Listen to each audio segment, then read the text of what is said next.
Good evening, board members. Good evening, senior staff.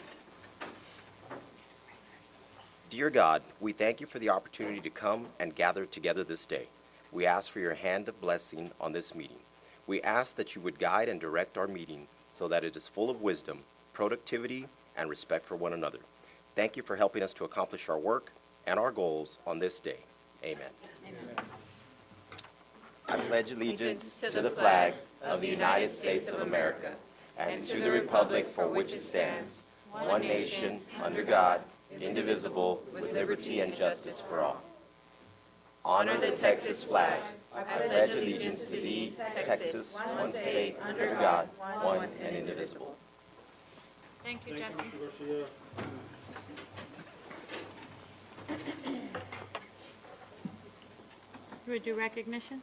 Yes, so we're moving on to recognition, and we have a combination of some really great students to recognize this evening. We're going to start with our Students of the Month, and we also have joining us some of our AP scholars from the high school.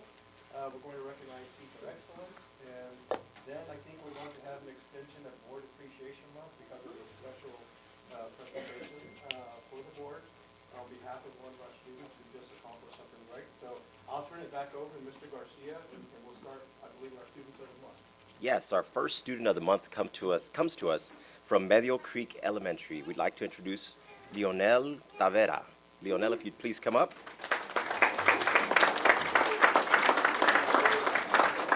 Medio Creek Elementary would like to recognize Leonel Tavera for outstanding academic achievement in spelling, science, and Imagine Math. Leonel is a 5th grade AB honor roll student who excels in all his content areas. He is the 2019 District Spelling Bee champion. He also won first place at the 2019 District Science Fair. In addition, Leonel leads Medio Creek students with the most lessons passed, 573 lessons to be exact.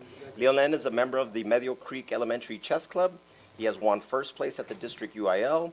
He's a AAA competition for the last 2 years. He will compete once again next week, and you can guarantee that Medio Creek Elementary will be there cheering him on. Leonel is undoubtedly a leader on his campus and an excellent role model for all.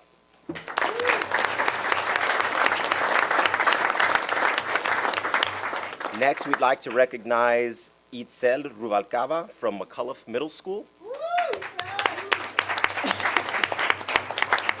McCullough Middle School would like to recognize an amazing 8th grade student, Itzel Rubalcaba, for outstanding academic achievement in all of her classes, excellence in mariachi and athletics. Itzel is a humble student that packs a lot of talent. She has a very positive attitude and always sees the best in everyone, in everything. She is a model student and sets a great example. Academically, Itzel shines because she tries her absolute best and is an honor roll student. Itzel is also a member of the McCullough Mariachi, Dulce Alegria, and an all-star athlete. When she is not busy working on her classwork or her extracurricular activities, she is mentoring 6th grade female students so that they can be successful throughout their middle school experience. Additionally, Itzel has a caring heart, strong morals, and fantastic work ethic. We are extremely proud of Itzel.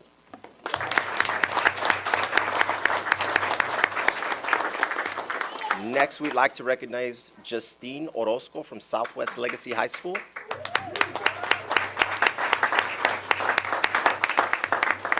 Southwest Legacy High School would like to recognize Justine Orozco, an amazing student who truly has a big heart. She is of exceptional character and is consistently looking to help others. She leads a Bible study at her church, and she is always willing to talk to students she does not know. If she sees someone crying, alone, or upset, she takes it upon herself to talk to them and let them know that they are not alone. She asks how she can help and tells them she is a friend. After a bullying presentation, she went up to a counselor to personally thank her for helping spread the message of treating others with respect. She is simply an amazing student. Her smile, positive attitude, friendly personality, and caring heart sets her apart. Legacy is so proud to have a student representing our campus in such a positive way. From her welding teacher, Justine is an awesome student. I wish there were more students like her, but she is so genuine that there aren't many alike. She is respectful, honest, and truthful. She is one of my Welding 1 class, and she is a leader in that class. She is the Skills USA Welding Club's vice president and was last year's Welding Club president. She has a few sheet metal welding certifications to the AWS D9. one sheet metal code, and she will be one of 3 welding club team members that will participate in this year's San Antonio Stock Show and Rodeo in Mechanics Marketplace Sales Competition with their project. When my students found out that my wife was diagnosed with leukemia, she and other students prayed for my wife at one of the Meet Me at the Pole gatherings. After my wife was readmitted to the hospital for her treatments, she bought a Get Well card, and all the students from 5th period signed it. She is one of a kind, and we are all better people just knowing her. Oh.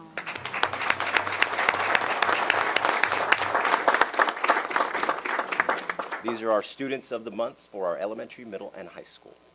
And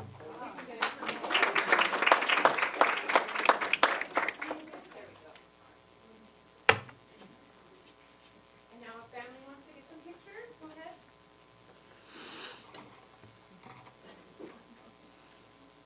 I'm standing over here too, guys, if Good. y'all want a picture of them. Hop in real quick. You're good. Don't make it out. So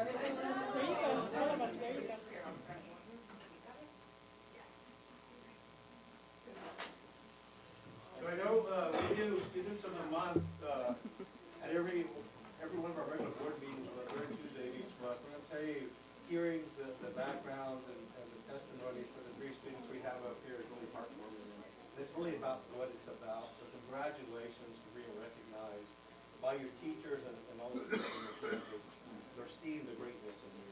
I'd also like to ask our families of our 3 students who are here, our family members, would you please stand up? I would also like to recognize our family members from people who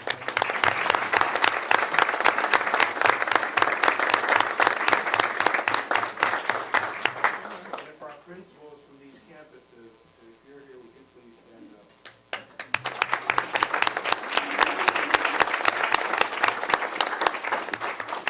You guys can stand up here the rest of the time, or you can have your seat. I'm going to talk to Justine. I need some welding to be done. Come on down, guys.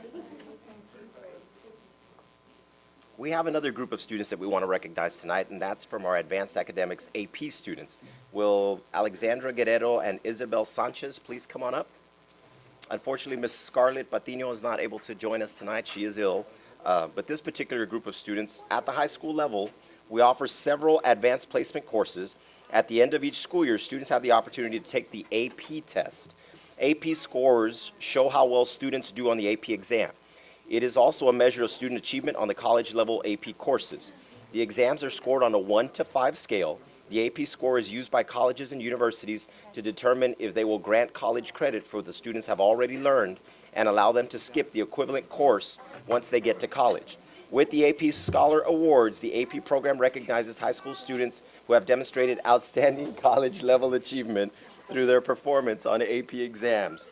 The AP Scholars Award is granted to students who receive a score of 3 or higher on 3 or more AP exams. So congratulations, Alexandra Guerrero and Isabel Sanchez, for achieving just that. Jackie's got their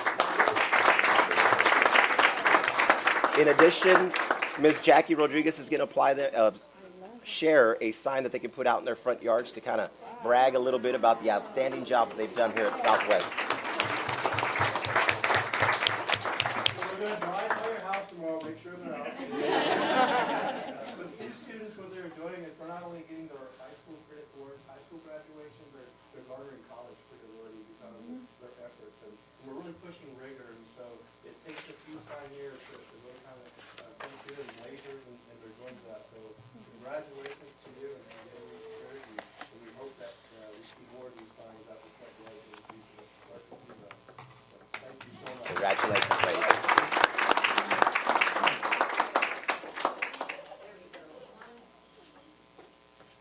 Parents want to grab any pictures real quick? And also, could we ask our family members, the 2 ladies up here, would you please stand, our family members? Oh, pictures tonight.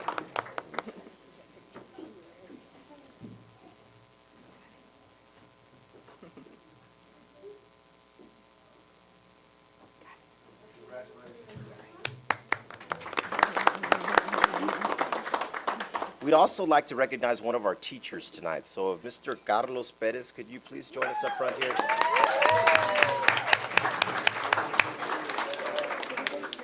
So Mr. Carlos Perez is a teacher at Indian Creek Elementary. Mr. Perez was selected at the San Antonio Association of Bilingual Educators as their Teacher of the Year for 2018-2019. He will be representing Indian Creek and Southwest ISD as well as the entire San Antonio area at the Bilingual Teacher of the Year, the SABE conference, and luncheon will be, well, it just passed on us, and he was recognized at that conference. But he is our San Antonio Bilingual Education Teacher of the Year, and he will represent Southwest and San Antonio.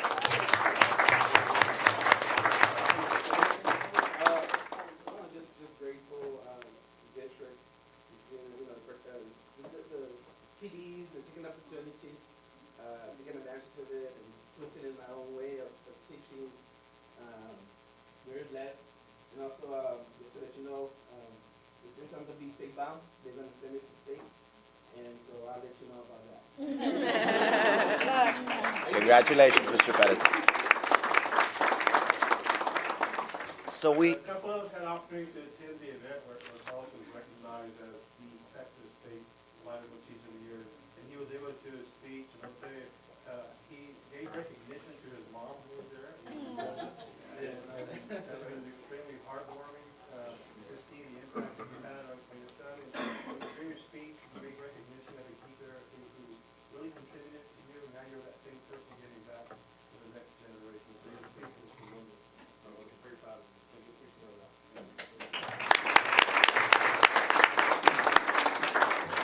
So board members, senior staff, we do have one more recognition tonight. I'm going to let Mr. Richard Flores help me with this one, but we want to recognize Ana Marina Lorena tonight, and she's got a little special something for us as well. Madam Secretary and the board, want to introduce Ana Marina Lorena, a member of the Southwest High School Ember Choir, who performed this last Saturday at the Texas All-State Large School Mixed Choir in San Antonio, Texas, here on February 16th at the Henry B. Gonzalez Convention Center as part of the 2019 Texas Music Educators Association Clinic and Convention. She was chosen for this prestigious honor through a competitive process that involved the district, region, area, and finally the state level. Ana is a soprano 1 at Southwest High School and is under the direction of Miss Crystal Tamron, who is here with her this evening.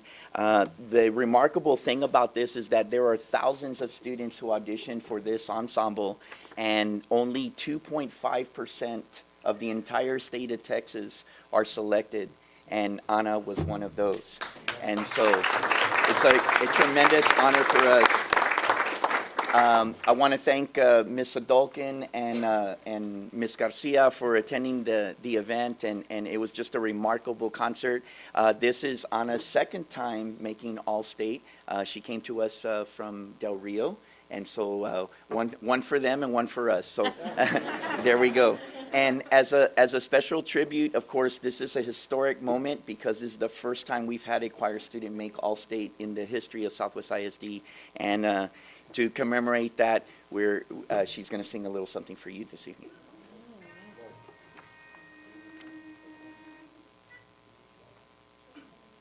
Sure, in the middle.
And this is Miss Crystal Tamarin, her choir director, so we'd like to recognize her.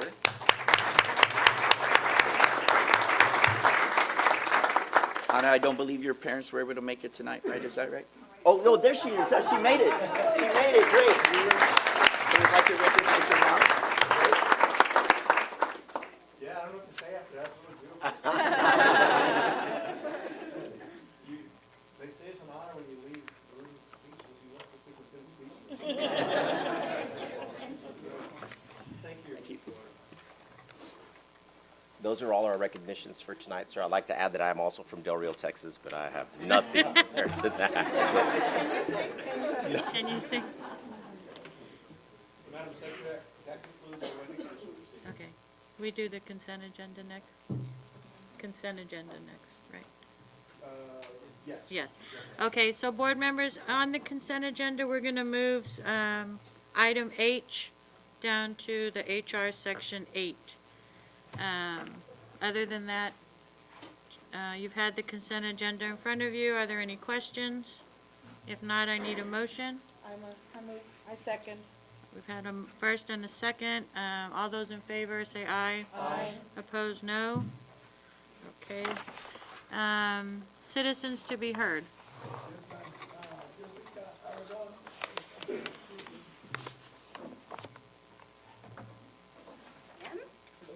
Hello.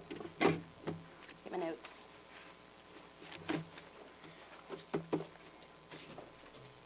Good evening. Good evening. I'm Jessica Aragon, Southwest TSTA President. I want to thank you all for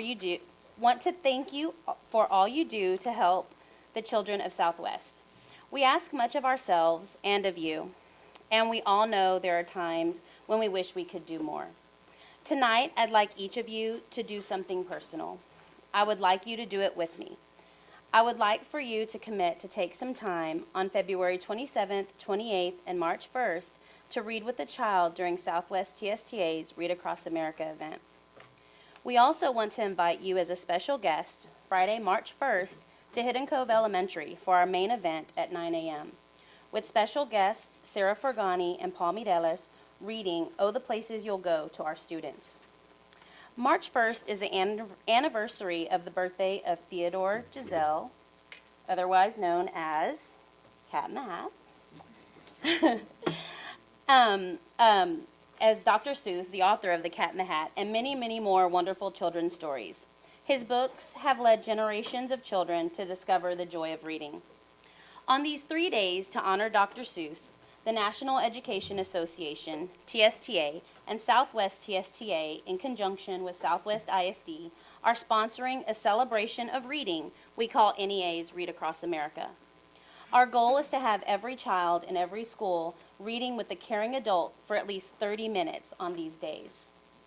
We would like you to join us by endorsing this program to thank you for allowing us to continue this event to instill the love of reading to all our elementary students, and for the first time this year, going into McAuliffe Middle School to do the same. We would like you all personally to commit to reading at an elementary school on either one of those days. And we would like you to do whatever you can to publicize this celebration. When we work together as a community to encourage our children to read, to quote Dr. Seuss, the more you read, the more you know. The more you know, the more places you will go. And along with your Read Across America token that Beverly's passing out, you received a flyer for our March to the Capitol event.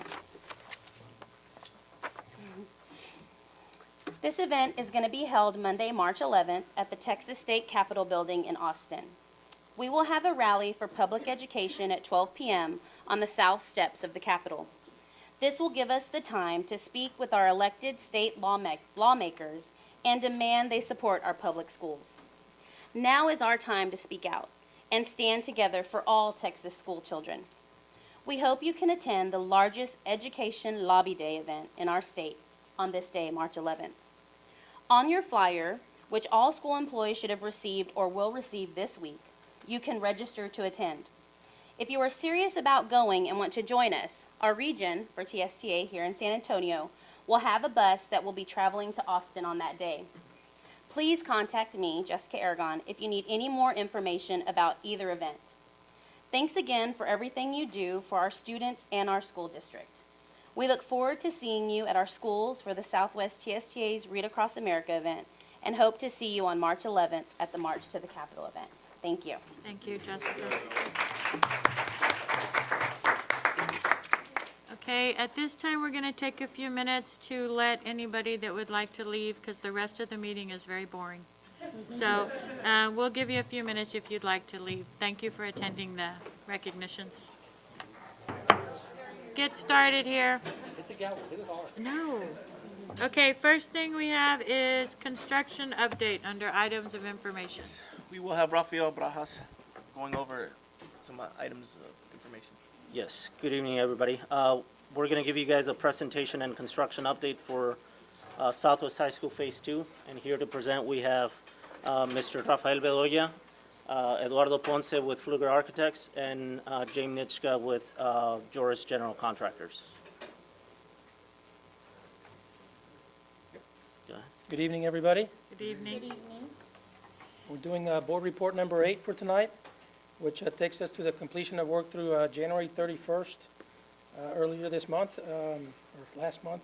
That took us through pay-up number 9, and at 60% complete.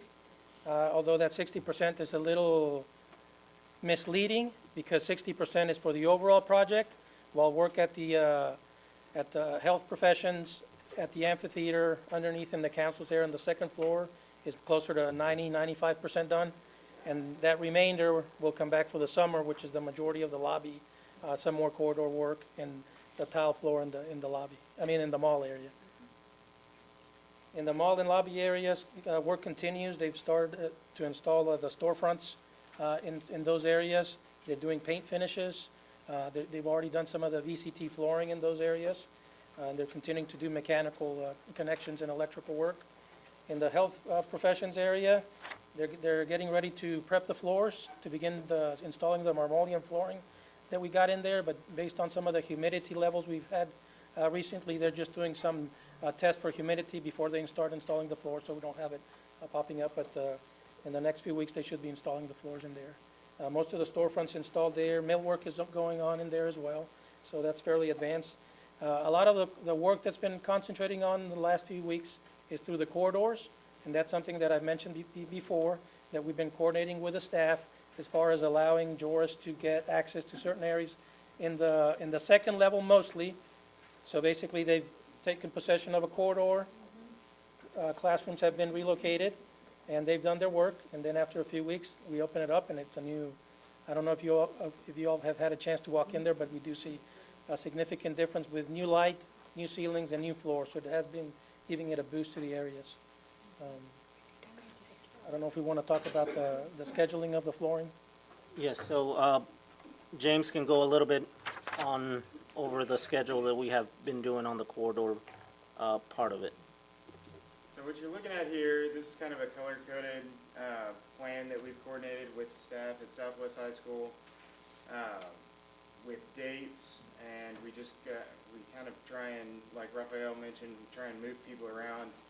I know it's intrusive, but the staff has been really patient, really good in working with us to help us complete those. And what you see on the screen now is the second floor area, and you see how some of those labeled completed.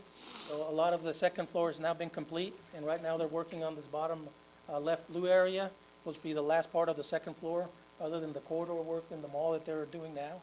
Then they'll work on the first floor, and that'll be through the summer is when they're going to focus similarly. And then by the time we get to the summer work, they can focus on certain areas that'll take us to the completion of the project. And one thing we wanted to clarify is that this was to present to the staff members. Obviously, the work is only corridors, but we wanted to let them know and highlight the rooms that would be affected by that corridor. So nothing inside the actual classrooms is being done. This was just a way to show them, okay, this yellow section is going to affect these many rooms, just so they can better visualize it and kind of take account of how many teachers needed to be displaced for this amount of time.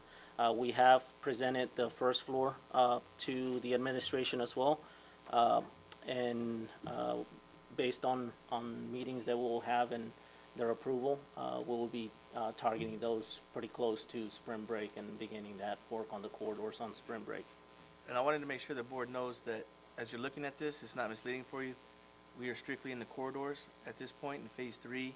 When we come back, and the next bond would be touching the classrooms. That's part of the. So when you walk in there, you're going to see nice corridors, paint, but you're going to go into classrooms. Those classrooms aren't getting renovated at this point. Just I have so- a question. I don't remember, so if you could please remind me, did we make final decisions for the floor in the mall area? Yes, ma'am. We did make final decisions. That was selected as ceramic tile Okay. for the mall area, as well as the lobby, the main entrance lobby. Right. Right, so all of that area is holding out for the summer work once students are not in. I mean, the day after the students leave, we're planning on taking over that area and start demoing what's existing. Another thing that we wanted to go through as part of this presentation was the time capsule, as well as the signage that will be included on the main health professions area. So you do have a sheet presentation in hard copy format, and we'll have Mr. Ponce go through it. Right. Excuse me. So the main lobby here, you can see, I think you've all remembered this rendering from the past. We've updated it in the sense that you'll have a time capsule placard that's kind of centered on that main, the facade of that stair. And then there'll also be a porcelain tile logo that will be water jet cut, so it's almost like a mosaic to emulate the logo of the school. That'll be integrated into the porcelain tile, the floor of the whole lobby. So it's kind of an overview of those two items. Here you can see kind of a floor plan view of that logo. It'll be approximately 8 foot in diameter. And the colors will emulate the actual school logo colors. We did have to modify the actual logo itself. If you're to examine the Southwest High School logo, there's a lot of gradation and kind of color changing in that sense. So we had to simplify since tile doesn't have a gradient. So, we will certainly have this reviewed in a shop drawing format, and we'll be going through that. That as it is today, that's the design. Again, about 8 foot diameter size. Here's a time capsule. It's kind of hard to see on the screen, but on your handout, you should be able to see kind of the wording that we're proposing. We're obviously wanting your input on what the time capsule placard says. So that's kind of a first pass of what it could be. Actually, if you could go back really quickly. The intent here is that we'll have a placard on these wall panels that'll be on the stairs. But behind that, the wall panel will be removable, and then there will be like a space provided for an actual time capsule container that could have all the pieces of memorabilia or whatever that you guys want to put in there. Just kind of gives you a sense of kind of a close-up look of the finish of the actual plaque. It's typical of a lot of building plaques that you see. The item on the right is the container itself that would house the items, and that comes in various sizes. So again, we would need some input on how big that would need to be. But if you recall the space underneath that stair, there's adequate space. So I don't think you could fit a car under there, but you might be able to fit, quite a bit in there if you wanted to. This is again another rendering which I think you've all seen, but we've updated the signage into the Health Professions Academy suite.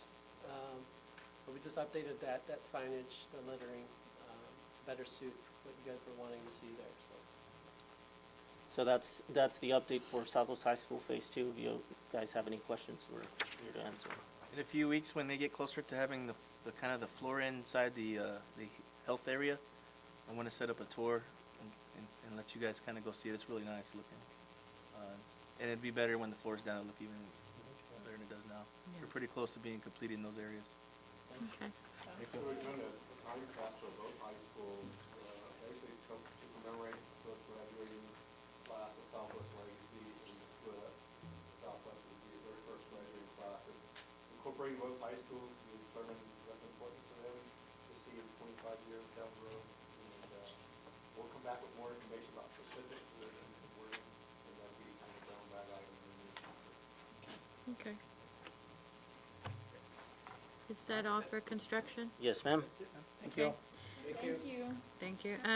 Monthly tax report, Brandon? We are up 1% from last year where we were. Last year, we were about 74% in tax collections. And this year, at this time, we're at 75%. Okay. So we're back. Last month, I know, was a little behind, so we caught up. People paid their taxes in January. Yay. Yeah. Okay, then, board members, you've had the monthly financial report, the investment report, the report on gifts and bequests, then your enrollment report.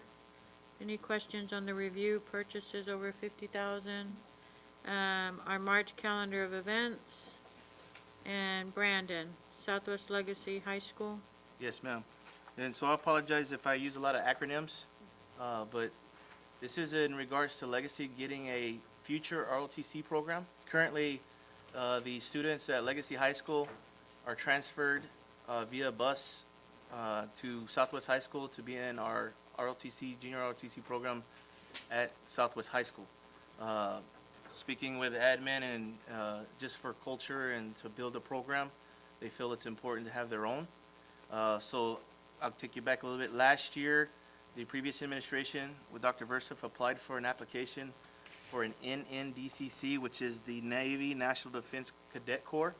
In order for us to get our own JROTC, you have to go through this process first.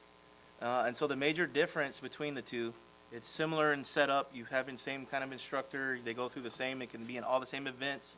But the actual getting a JROTC is the instructors are funded 50%, and they give you all the equipment, uniforms are all paid for by the Department of the Navy. An NNDCC, the district will have to pay for all those items up front. This is to help build the program, and then once we get to about 100 cadets, we can actually apply for a JROTC. And the way they work, they don't have any new ones, so they have like 500 and something JROTCs across the nation. And if one closes and we have met all the criteria, they would offer us one. So it's kind of, you don't really know when you're going to get a JROTC, but if you don't have a NNDCC and you don't have the criteria with the proper instructor, also with at least 100 cadets, you'll get passed over anyways if one does open up. And so it's in the best interest really for Legacy and their culture and in building the program for them to have their own. But just so you know that the district would pay for the instructor 100%, and then also we would, kind of like we did back when we started Open Legacy, there's quite a cost, in tune about $50,000 of buying all their uniforms and equipment and to get them up started. They will not be able to use any equipment that the Navy pays for because of the federal guidelines, and so we would have to get them all their own stuff and pay for that. And then that's a one-time kind of deal, and then next year we would build a budget for them just like we do for our ROTC at Southwest High School. And so I don't know if Dr. Versa, if you want to share anything else. So in full transparency, we could do a waiver to continue sharing with Southwest High School. That's what we're doing now. The students go over. But by doing that and staving off every year, we're giving Legacy the opportunity to build up to over their 100 so that we can tap into being, that's when your potential becoming a junior ROTC drastically increases, and that's when you start getting funding from the Navy. So either way, we can stave it off and we're gonna be at the same place a year later, or we can start just leading on Southwest Legacy so they can start getting their 100 cadets and qualify at that point in time. How many cadets do we have at Southwest, and then how many from Legacy currently? Currently, right now, we have about 111 at Southwest in their JROTC, and then we have about 65 that are in that come from Legacy over. And So did we have the capacity to accommodate all those extra 65, or are they? they do. It's more logistics. It's not having our instructors can't go over to Legacy. They're there, so they're not there during the day to check uniforms, and they run into issues with after-school type activities where if they're in something at Legacy, if they miss the bus. It's a lot to deal with monitoring and being mentors and not seeing those kids. We're almost at 100 at Correct. Legacy, so there's obviously a lot of interest. Correct. Is that all grade levels that they have? Correct. correct. You can, all grade levels will take. So, and another thing that we'll have to look at is, because currently we don't have like the facility for an ROTC at Legacy. We're gonna have to try to take some classrooms and figure out something, and we will be able to do that. And so there may be some, we may need to add lockers, and so there's some costs that may be just because of the facilities. So we gotta do all that as we're preparing to do this. We're gonna make sure the board was okay with us going down this route. Are we, President and I met with Commander Hell with Mr. Guidry, and Mr. Guidry, when we asked the question, which way he would rather go, he definitely would want to be their own unit. Yeah, absolutely. His recommendation is Right. are we planning on moving on, like, starting their ROTC now or at Well, the we would next start school it year? in the fall. In the fall. In the fall, so we had to make a decision and give it to Commander Hell and give it to the Navy, that we want the NNDCC. Okay. But we need to start, just like we would opening it up, we need to probably buy all the equipment, have it ready, so when kids show up first day, they have everything they need. Okay, so they'll finish this year out here. At Southwest and then- Okay, Absolutely. Also being Awesome. an NNDCC, the students, though they're not recognized as an official ROTC, they can still participate in all the events that Okay. ROTC does. We just have to put Correct. the bill The bill. for all those things. Okay. But they're Okay. open to it. It's not for an approval, just if the board's okay Right. with it, we want to kind of go forward and keep planning. any other questions? No? TASB policy update 112, Mark Figueroa. Good evening, all. This is going to be a long one, so. Thanks for the warning. Are you gonna, Hit the Yes, ma'am. you're gonna hit the highlight? I will do my best, ma'am. Okay. 2 minutes. All right, TASB Update 112 encompasses changes in law from the 85th Legislative Session and recent administrative rule changes. This is our first reading. BJA Local, Superintendent Qualifications and Duties. Minor formatting changes to BJA Local, the policy on superintendent qualifications and duties, are to improve accessibility of the policy for individuals with disabilities. CCG Local, Local Revenue Sources, ad valorem taxes. TASB has created 2 new local codes, CCGA and CCGB. TASB has deleted CCG Local and moved the district's local policy provisions on exemptions and payments of ad valorem taxes to CCGA. For those districts that have unique provisions on economic development, that language has been moved to CCGB.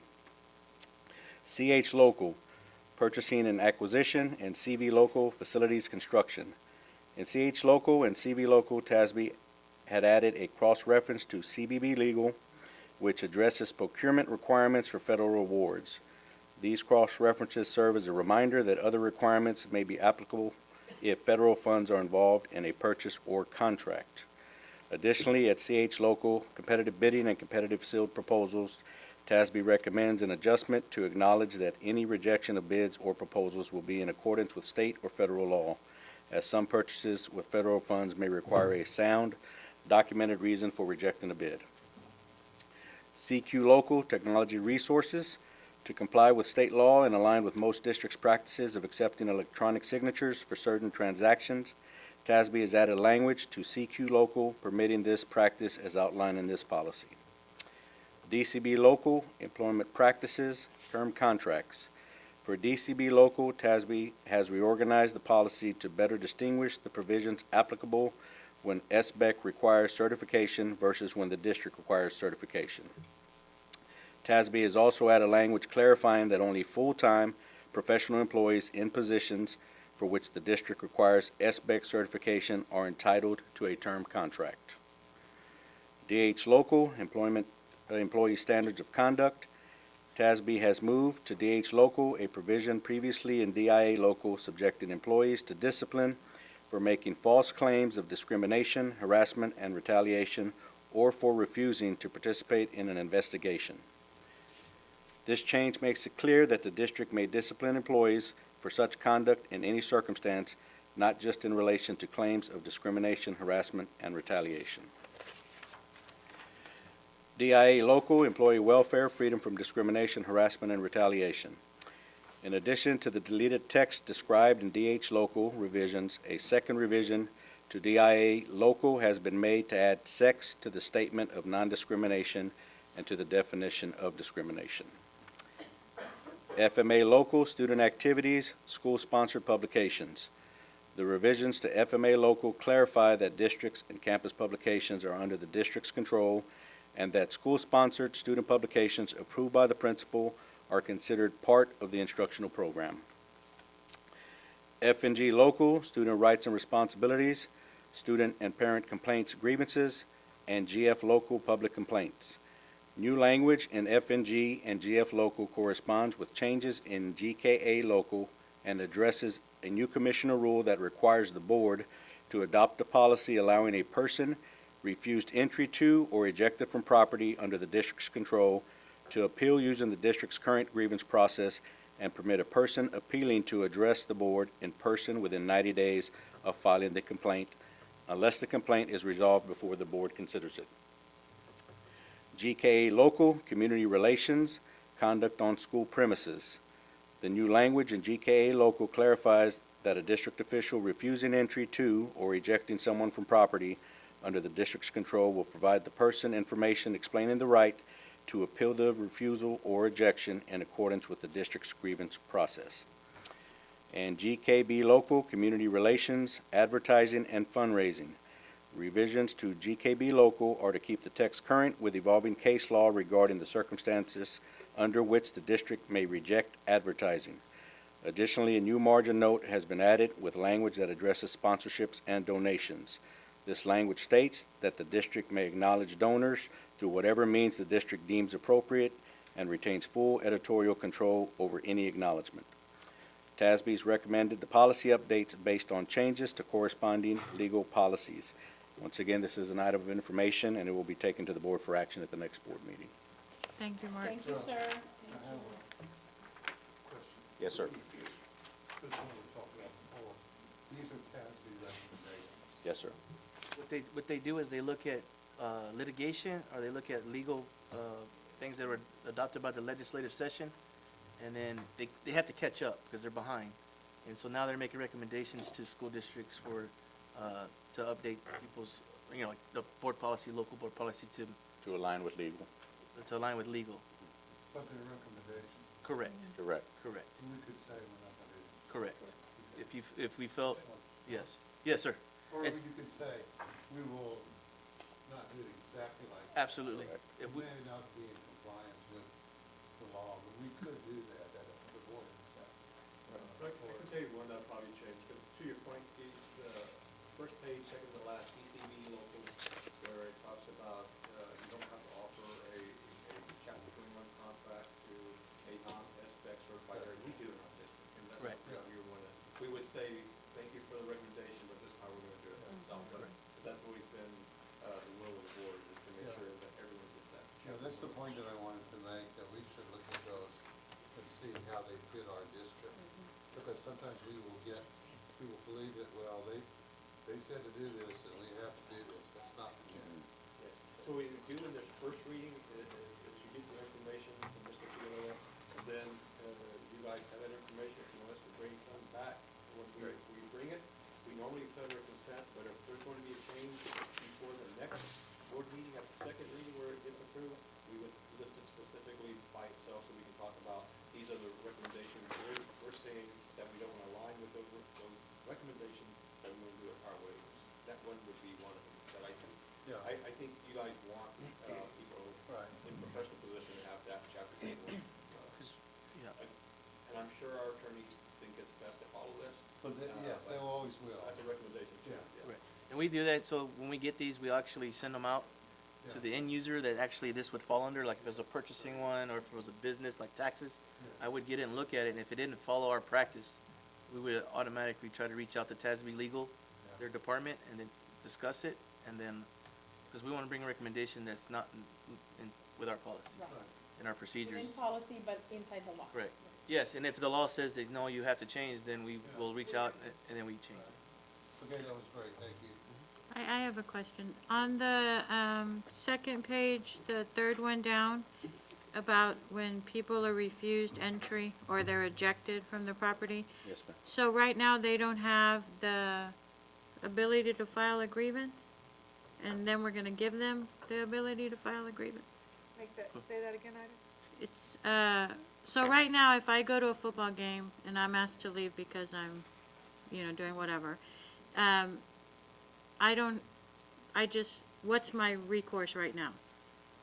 Yes, you guys do allow that under GKA local. You also allow it, if they file on behalf of a student. But under our GKA, it doesn't list specifically the reasons. Now, I know some of these things, we read them, but it's been in our policy, our local policy for a long time. Okay. That a community member can grieve for any reason. Okay. There's no specific reason. In some of the thousand school districts, that may not always be accurate. That's a specific reason they can grieve. Okay. So right now, a parent can grieve. Yes, under F and G. Okay. Yeah, under the F and G Yeah. policy for students and parents and under DGBA for employees. So what is the, This is to tell us that if we do that and escort somebody off our property, You have to provide them with we the have to provide information. them the actual process to Oh. grieve that. Yes, okay, correct. just the And they're information. allowed 90 days to take it all the way to the board. So this Unless- is really making sure that We already do that. Correct. I mean, we don't give them the information, Correct. but Not they right do then. have the Correct. ability, okay. Yeah. So if you would remember, there's a grievance on behalf of an employee under the DGA, for a student, it's under the F policy, and then from a community member, it's under specifically GKA. So there's three different grievance processes that folks can follow. Okay, And so they can come speak to the board, and they go through the policy, and they feel that they've been dismissed or attended. okay. And the goal is always to resolve it at an earlier level Right. too. Is the notice given to them immediately? It's not, but there's, at this point. We have to if hand them a we- piece if of we- paper. If you folks approve this, then we'll have to provide them with that information. Okay, I was wondering, because I've seen people ejected, but I've never seen anyone, go talk to them or give them information. They just leave. Okay. All righty, you have the next thing, Mark? I do, ma'am. A new safety initiative, Say Something. Research on school violence has shown that in over 80% of school shootings, individuals committing these acts told someone their violent plans prior to the event. Additionally, 70% of people who complete suicide told someone of their plans or gave some type of warning or indication. Southwest ISD is connecting with other school districts across the nation to encourage and empower youth to seek help from resources that are available to them and say something to possibly save a life. Say Something Week was created by the Sandy Hook Promise Organization and will take place the week of February 25th to March 1st. This program raises awareness and educates students through training, media events, advertising, public proclamations, contests, and school awards. Our goal with this program is to reinforce the power that young people have to prevent tragedies and protect a friend from hurting themselves or others. This program will also connect to our new district safety initiative, See Something, Say Something, that promotes our anonymous reporting tools within the district. To kind of piggyback off that, we're starting this initiative where we promote our anonymous reporting tools. We have the old school tip line, 622-3333, that goes to our police department for minor issues. It'll go to the dispatch and also to Sergeant Alvarez. And then we also have a texting piece now that we've added with help from Jesse and Roger and getting that information anonymous to kind of promote that information. And it's been successful with helping us solve some investigations already this year. So our plan is to put these signs, the traffic speed limit signs, the size, at each campus and district sites as well. Kind of like where the parent drop-offs are so that parents can see them as they come in. And they'll be full color as well. And they'll be in the schools, or they're? They'll be at the Did you say schools, that already? correct. Okay. No, I'm saying inside the schools. As well, We can get posters made as well. Yeah, that'd be correct, awesome. correct, like in yes, the ma'am. common areas. Absolutely, absolutely. We could also send information home. We're going to advertise on our website as well. That's great. Good, Mark. And we also have the emergency number in the event that they need to get to our Southwest Police Department directly as well. That's also included. Go ahead and put James' number on there, too. Put it on the mother's phone. Yeah. Okay, thank you, Mark. Yes, ma'am. Item 7 will move to after executive session. Next up is human resource, the calendar. Baker. The new Jason McGraw. Good evening. As came to you with the brown bag session with 2 proposed calendars. I'd taken 3 proposed calendars to senior staff, and they narrowed the choices down to 2, which we took to the district improvement team, and they approved both choices to be sent out to the faculty and staff. And then when I brought those to you at brown bag, We conducted a survey through the Qualtrics systems that we have. We had over 900 votes by our faculty and staff, and an overwhelming choice was option 2 that I provided you a copy of. It was 83% to 17%, so we would like to move that the board approve this proposed calendar. Well, can you remind me what was the difference between the two? The major difference was in April, taking that Monday after Easter, because we saw the student enrollment decline, so we're going to get it. Well, if you approve it. We just go an extra day, if you approve it, we just go a little extra day in June. Friday instead of. So we can take that day off too with y'all? Awesome. So we're going with option 2, right? Okay, I don't like it. Okay. This is an approval item, so I'm gonna need a motion for this. I move. I second. One of them seconded. I don't know which one you're gonna put. Do I have any other questions? If not, I need, I already got the motion. All those in favor say aye. Aye. Opposed, no. All right, thank you, Will. Thank you. Business and finance. Oh, this is Sylvester's. Yes, Jeff Powell will be presenting on the approval of RFP 1819, E-rate internal connections. Good evening, everyone. Good evening. Over the last few years, we've been working on upgrading the network of some of our schools, getting our switches up to date. And the past 3 years, we've completely done the high school, both high schools, Resnick and McAuliffe. And so this year for E-rate, we'd like to bring McNair and Scobie up to speed as well. So we went out for RFPs, and we've got 5 bids. 3 were pretty competitive, and fortunately, the lowest bid is also a company that we've been working with for the past few years, Computer Solutions. They've been very good with us. The total bid was $222,681.76, and then if funded, our estimated net cost after E-rate reimbursement would be $46,221.73. And so we're recommending that the board approve Computer Solutions as the awarded vendor for RFP 1819-008. Okay. What E-rate are we on that we've received funds for already? We're on E-rate 22 now. I know we're on 22, We're getting but- paid for 20. 20. Oh, that's not bad. Okay. Nope. All right, any other questions? No, if not, I need a motion. I so move. Second. All right, all those in favor say aye. Aye. Opposed? Thank you. Thank you. And now we have the RFP for production digital presses. Yes, ma'am. Currently, we have 2 digital presses at our print shop. The lease has ended, and so we went out for RFP and formed a committee with purchasing and the print shop to replace the 2 additional, or the actual print presses, digital presses. And the committee went out. We had 4 vendors that we sent the RFP to. 2 vendors actually sent us back pricing, costs, and specs. The purchasing and the print shop committee went and visited other areas that had these model machines, evaluated them, actually tested the equipment, called all references. And then for sustainability, the proposed equipment by Canon Business Solutions exceeds the product specification outlined in our RFP. And so the recommendation is that we move forward with Canon Business Solutions to be awarded a 60-month contract for the print shop's digital presses. It is costs a little, yeah, go ahead. I'm sorry, go ahead. No, go ahead, your question. So there's a price difference, and they were the more expensive? They were So why are we? Well, we're looking at best value as far as sustainability. There's about 4 to 5 different factors that they looked at.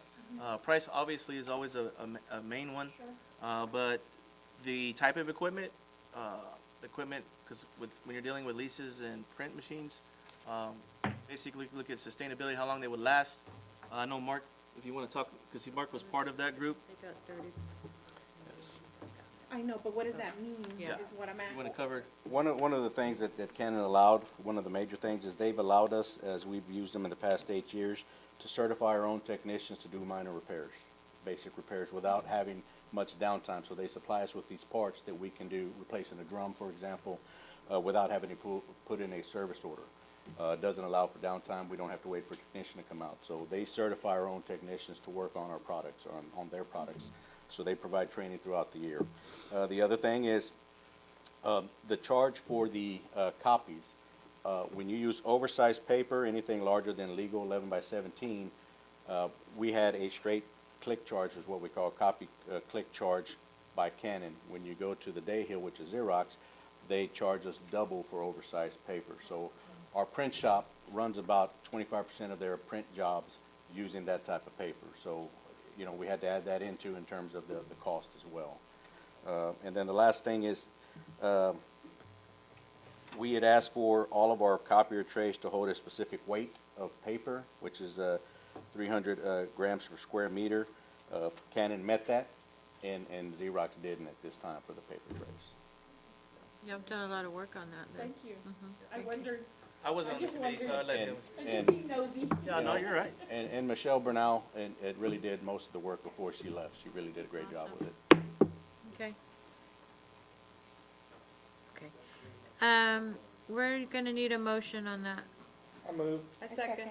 Okay, all, we have a motion to approve the award, the RFP. Do I have, all in favor say aye? Aye. Opposed? All right, thanks. Sorry about that. We are up to approval of Southwest High School gym replacement. Yes, good evening again.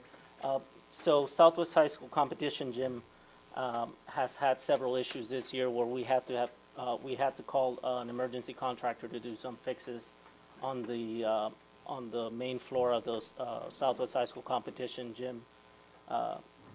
This gym was actually installed in the late 80s, and it hasn't been replaced since. It's been refinished, but nothing has been done to it yet. We did contact the manufacturer, and he stated that due to its age now, this is more than likely to continue occurring. So we reached out to Hard Quality Hardwood Floors, who are part of Buy Board, and they currently work with our district, and they do our summer refinishing to all of our wood floor gyms throughout the campus. And we contacted them to give us a replacement cost for it. The cost for this will be $106,000, and it will be funded out of budgeted funds. So our recommendation is that the board approve Quality Hardwood Floors to replace Southwest High School competition gymnasium for the contract amount of $106,000.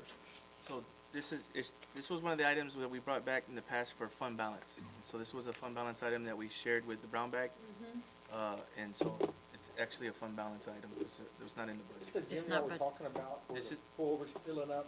Correct. Right. Yes. Yeah, I was gonna say to remind me of the budgeted funds, but it was the one we discussed the other day where it's just. The list of the ones are just kind of, these are just maintenance, mostly maintenance issues. Freshman JV gym. Is that Oh, this is the considered, actual This is competition about gym. the varsity. is that varsity considered budgeted funds though, the way No, it says no, here? no. Well, it's not budgeted Yeah. yet because I haven't got it from the fund balance to put it in the budget. So I know it says budgeted. I didn't tell Rafael I should have changed it. So you'll change it in I'll make sure he pays for that later. Okay. I'll count the pennies. Brandon, Uh-huh. it's kindness week. Yeah. I'll take Okay. out the piggy bank. Does anybody have any questions on that? If not, I need a motion. I so move. Okay. I second. Thank you, Flo. All those in favor, say aye. Aye. Opposed, say no. Thank you. The people in the back, did y'all want to come sit down up here, or are y'all comfortable back there? Y'all can come in and sit down. Okay, thank you, Yolanda. All right, next we have the architectural firms for the bond projects. Yes, so on November 6th, our community approved the 2018 $75 million bond. Part of that bond included multiple improvements as well as our first natatorium project. The Board of Trustees then ratified these votes on November 14th. So now district staff is ready to begin the programming phases for several of these projects. So what we're bringing to you is the assignation of these projects of the 2018 bonds to the firms. These will be part of our RFQ 1516-012, which are our pre-approved architectural firms. There were 6 that had a approval of $1.5 million and over, and then there's one that had 1.6 million below. Just to tell you a little bit about the process, we contacted all 6 firms before the holiday break to set up a interview process with them, specifically on the natatorium project. We had the ability to sit down, and they had the opportunity to give us a presentation on their qualifications. Together with that, though, our staff was also thinking about placement. If they didn't get the natatorium, what would be the best place that most of these firms can do on our project. So again, all of our recommendations are based on the experience, the qualifications, and the ability to meet deadlines. As you guys have it, Southwest Natatorium, we would recommend Marmon Mock Architecture. Southwest High School renovation Phase 3, that will be Pfluger Architects.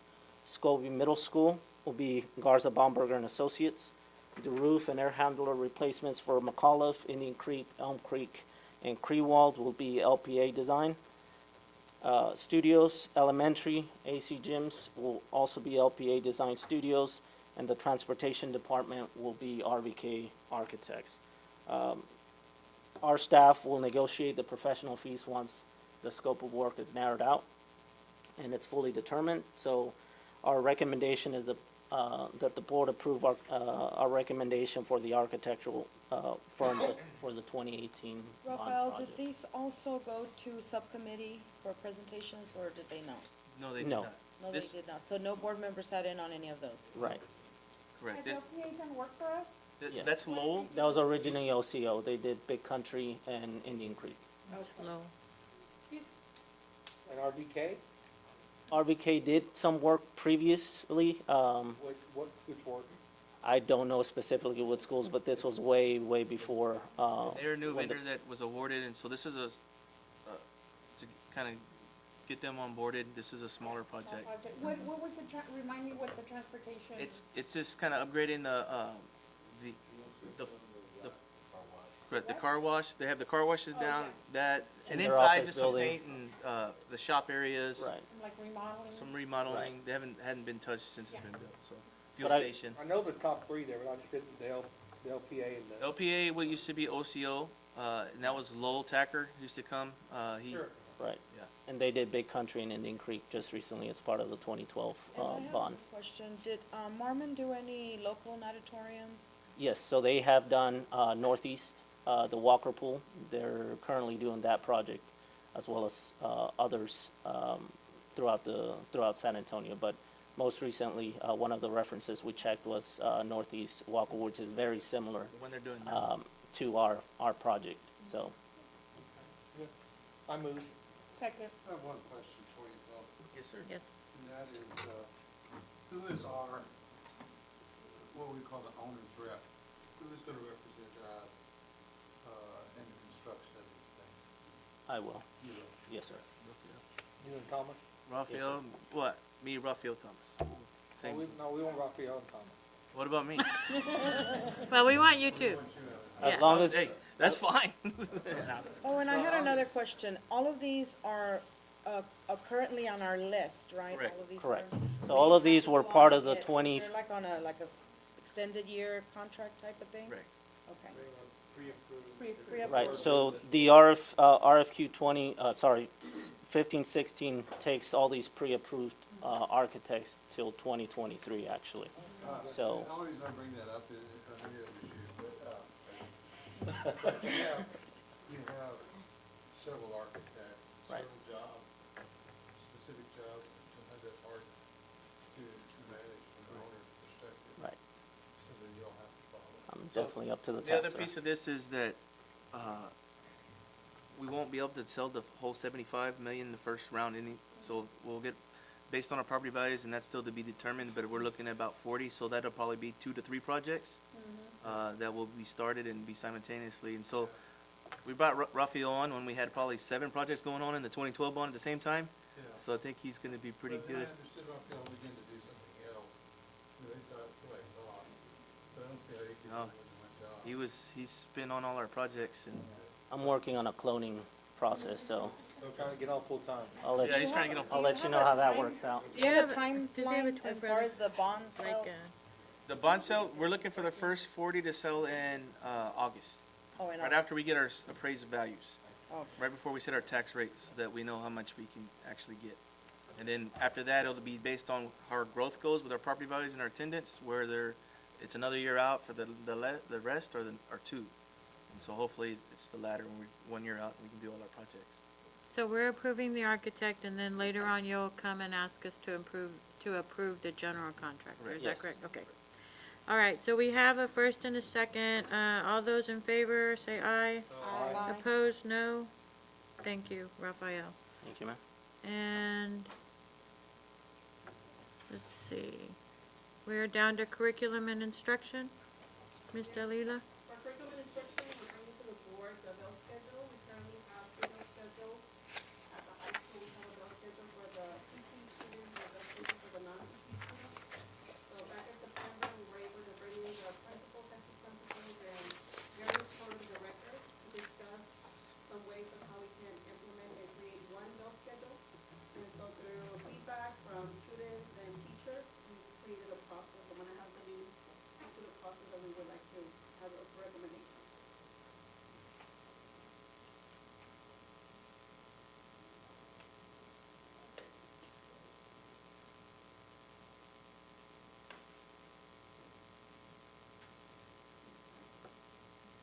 Brandon? Was I supposed to let the architect say anything? No, right? No. Okay. They'll Well, have they're plenty to gone say now. later. They're gone now. They're gone now, so. Yeah. No, they weren't. Okay, They just were here to hear. all right. Yes, Oh, yeah. remember Monty. Did a really good job with the code. Yeah, I remember. That was the little boats, right? Okay. All right. Yeah. Okay, Ms. Celine, you're on. Good evening. As Dalila was saying, we met several times with the high school master schedule committee. We also met with department heads. Principals really took the lead in terms of going back to the campus, meeting with their staff, and seeking input on bell schedules. So currently, right now, we're running two different bell schedules, one for CTE and one for non-CTE, with 30-minute total passing periods for the regular high school and 25 for CTE. What the high school is proposing, like we had a work session with lead teachers from both campuses, from Southwest Legacy High School and also the high school, to come together to see which bell schedule would fit the needs of both campuses. So this is the proposed bell schedule. They went out, they surveyed their staff twice. They had 3 different bell schedules, and it really differed on the start time and end time, was the difference between the 3 schedules. But this is what we're asking for approval, consideration for approval, for 4 90-minute periods and the 4 and then the 1 during 4th period, as you can see, is a 75-minute period. Is 4 minutes long enough to get from one end of the high school to the other?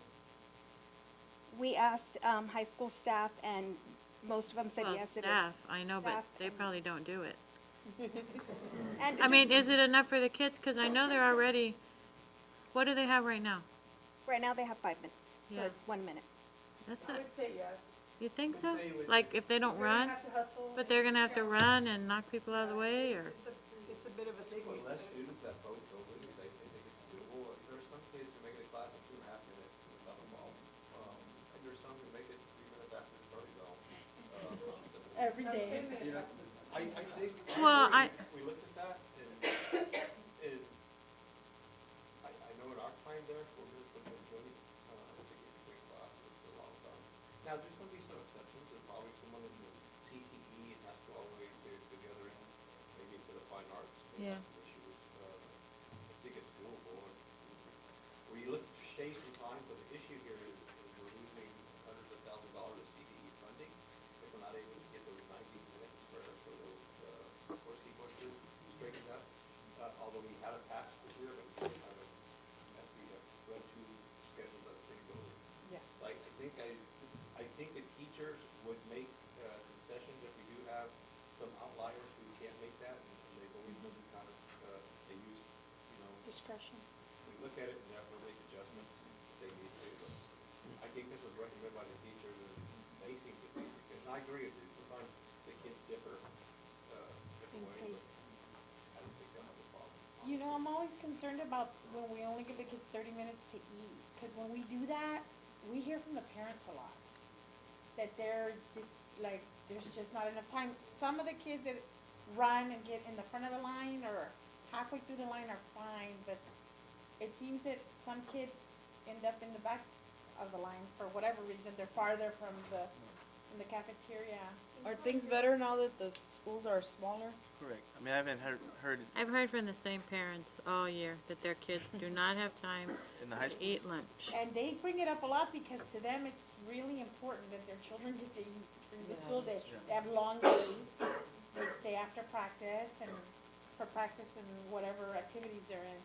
So I don't know, have we like actually like checked to see how many kids are at the end of the line and if they actually have enough time? Has anyone, like an adult, actually stood in line, like gone to the line, stood in line to see when they get their tray? So I was asked to go, Administrators here. yeah, and I was actually asked to go over in the fall after about 2 weeks of school. And I was there for both lunches at Southwest High School. I have not been to Legacy to see that. But there was 10 minutes for the bell to ring, and there was no lines in any line. Okay. Whether they were on the backside or in the snack line or no matter what line. And so I too have experienced trials and tribulations when you change up lunchtime. 30 minutes is probably a squeeze, but if you take into account that they're actually leaving class 5 minutes before that 30 minutes, and then they got 5 minutes in passing after that, it actually becomes kind of a 40-minute window. So when that last kid gets a tray, how many minutes do you think they have to eat? When I was there, they had at least 10 minutes, and it was, I mean, yeah. What do you see right now? 10 to 15 minutes at Legacy.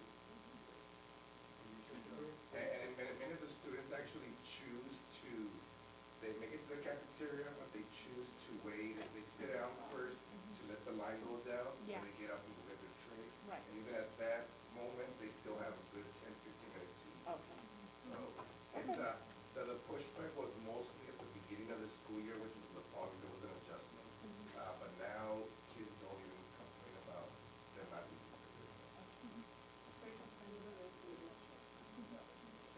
To my knowledge at the campus, we haven't had one complaint about lunches. No, yeah, no, this was for Southwest High School, not Legacy. Mine was as well. For the high Um, school, several from the high, over here. Oh, yeah, I hear that.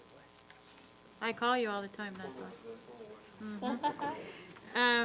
Okay, I'm a little concerned about the 4 minutes, but, you know, if y'all say that can be done, it can be done. If it's gonna be creating a big problem, then probably we would have to look at it again. I would say you're absolutely right, that somebody's have to either start another 5 minutes earlier than what we currently, even from the new plan, or, you know, it's already, I think, at 4:35. It's just 3 minutes. What's the ND time with the new proposed? 4:32. 4:32. School is out at 4:32, so we would be out at 4:35? Or 36? It's only one, We'll be out at 4:32 because we still have more minutes. Is what we would need. An additional 90-minute period. so, yeah. It's 7 minutes. It's a 7-minute difference at the time that we in right now, and the time that we're proposing for next year. Right now. If we add another minute on each passing period, before passing period, so any time would have to be before 36. But I didn't understand only why see 3. you would have to add another 90 minute, is that what you said? No. No, by doing this new bill schedule, it allows us for us to ensure an additional 90-minute period. Yes, which is, Oh, it's already in critical. We here. need that, yes. Right. And are all the teachers excited about the block? They are. So some of their feedback currently is that they have more press when they go between a 75-minute and a 90-minute period. So when they voted on this particular bill schedule, they like the fact that they're gonna have less press. So they'll know, like an English 1 teacher having to teach a 90-minute, English 1 and then a 75 minutes, they're having to go back and teach some of the curriculum that they didn't get to teach with a 90-minute to the 75-minute period students. So they're the ones that are in favor of this, or the ones that actually created this whole schedule. Okay. And so they're the ones that we make sure would be on board with this new change. Okay. Right, do we have any more questions? If not, I need a motion. I move. I second. Okay, we have a first and a second. All those in favor say aye. Aye. Opposed, no. Thank you.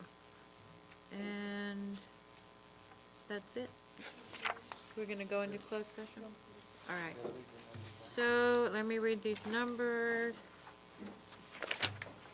Okay, so, as permitted by section 551-001-551.146, we will now go into closed session.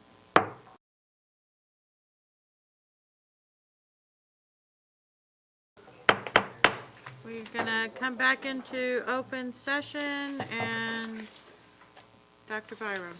I move we approve the superintendent's recommendation on personnel. Second. We have a first and a second. All those in favor say aye. Aye. Opposed, no. Motion carries. Lloyd, Dr. Verstoff, one more thing. Yes, I was gonna thank the principal, but I see a lot of them.